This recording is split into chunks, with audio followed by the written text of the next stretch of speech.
तेव्हा मला म्हणे चुप कर, सकाळी सगळे एवढे पेशंट्स उभे आहेत, त्यांचं काम करूया म्हणे आपण. तर ते केलं मी आणि 11ला पर्स उचलली, ड्रायव्हरला म्हटलं गाडी काढ आणि त्या मूव्हमेंटमध्ये गेले. तर इंडिया अगेन्स्ट करप्शनपासून आमची सुरुवात झाली. कारण खूप राग आपल्या सगळ्यांच्या मनात असतो की किती भ्रष्टाचार, त्याला काही लिमिटच नाही आहे.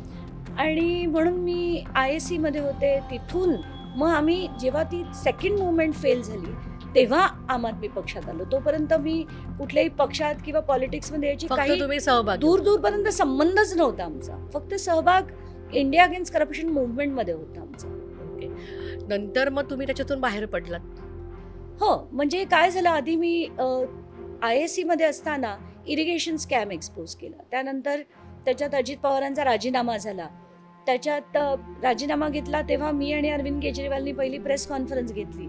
त्यानंतर जेव्हा मला सांगण्यात आलं की नितीन गडकरी त्या इरिगेशन स्कॅमवर काही करू देत नाही आहेत, तर तेव्हा गडकरींविरुद्ध पहिल्यांदा बोलले की आणि त्यांना भेटायला गेले होते. त्यानंतर त्यांच्या जे ते म्हणाले की पवारांशिवाय मी काही हे करणार नाही, त्यांच्या विरुद्ध मी काही प्रेस कॉन्फरन्स घेणार नाही, त्यांचे 4 कामं ते माझी करतात, 4 कामं मी त्यांची करतो, आमचे बिझनेसेस आहेत, हे म्हणाल्यावर तळपाची मस्तकाला गेली होती. आणि तोपर्यंत आम्ही सगळे भाजपचे वोटर होतो. त्या दिवशीपासून सगळं हे नाव सोडून दिलं. कारण हे भाजपचं खरं चित्र असेल तेव्हा ते भाजपचे अध्यक्ष होते आणि ते काय होते, कारण म्हणजे ते RSS सुद्धा होते आणि माझे बाबा सुद्धा RSS होते. तर तेव्हा मला असं वाटायचं की कुठे माझे बाबा आणि कुठे हा माणूस, म्हणजे फडतूस माणूस. असं मी तर